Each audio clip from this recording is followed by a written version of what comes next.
एक दिन राजकुमार सिद्धार्थ अपने चचेरे भाई देवदत्त के साथ बाग में घूमने के लिए गए।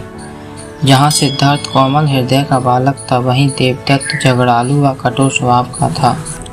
सिद्धार्थ की सभी प्रशंसा करते थे, देवदत्त की प्रशंसा कोई नहीं करता था। इसलिए देवदत्त मन ही मन सिद्धार्थ से जलता था। जहाँ वे दोनों घूम रहे थे, उनसे थोड़ी ही दूरी पर एक हंस उड़ रहा था।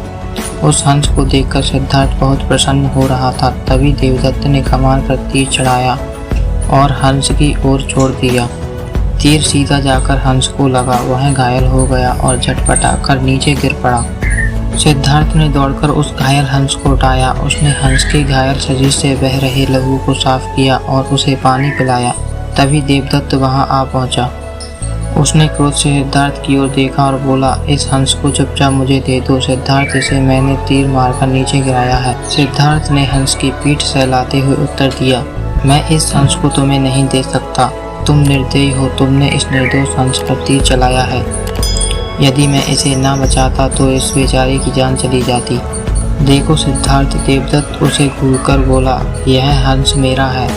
इसे मैंने तीर मारकर नीचे गिराया है। इसे चुपचाप मुझे दे दो। यदि नहीं दोगे तो मैं राज दरबार में जाकर तुम्हारी शिकायत करूंगा।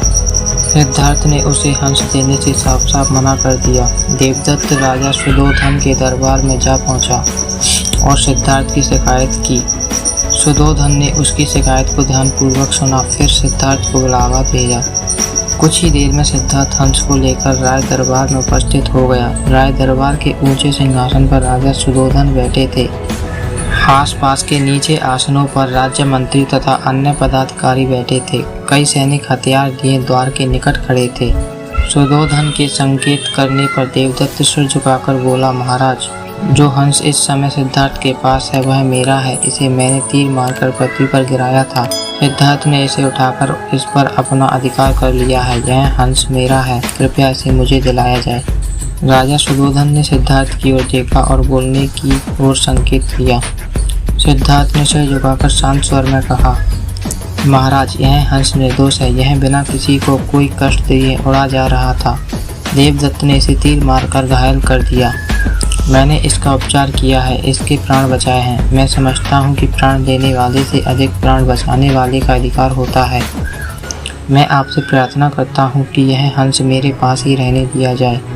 मैं इसे बिल्कुल स्वस्थ करके आकाश में उड़ा देना चाहता हूँ। सुधोधन ने अपने सभासदों से विचार विमर्श किया।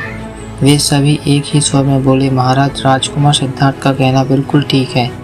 जीवन लेने वाले से बचाने वाले का अधिक अधिकार होता है। अंततः हंस राजकुमार सिद्धार्थ के पास ही रहने देना चाहिए। राजा सुधोधन ने सभासदों की बात मान ली।